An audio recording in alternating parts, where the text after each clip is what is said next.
tababar ujeedadiisu ahayd sidii kor loogu qaadi lahaa awoodda xirfadeed ee barayaasha ABE-da loo yaqaano ee ka hawlgala xarumaha waxbarashada xoolo-dhaqatada beeralayda ayaa ka qabsoomay madasha shirarka ee macadka culunta maareynta iyo adeegga bulshada ee dowlad-deganeedka Soomaalida iyo Itoobiya.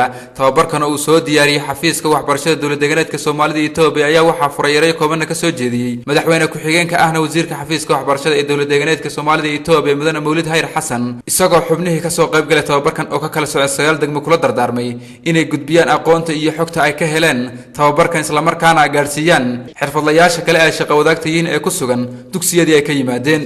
ujeedada tababarka waxa weeye macalinka tababaraya ee ardayga wax u dhigaya in isaga aqoontiisa iyo xirfadda macalinimo kor loo qaado. laba siyood baa kor loogu qaadaya. mid xeeladii waxbarista teaching methodology waxaan la yiraahdaa ama pedagogy aqoontiini in kor loo qaado.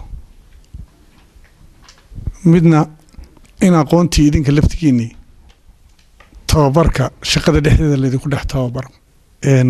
kan maanta aan isugu nimid waa mid kamid ah oo ah xeeladaha dadka wax ku baraysaan ee cilmigii barasho ee macalinku xirfadii macalinimo looga baahnaa in kor loo qaado ay lahaydeen.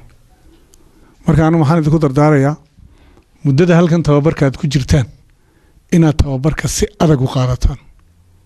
markaad qaadataanna in tababarkaasi uu noqdo mid adiga hub ku noqdo, hubaad ku dagaaltagto ku noqdo ood kula dagaalanto jahliga.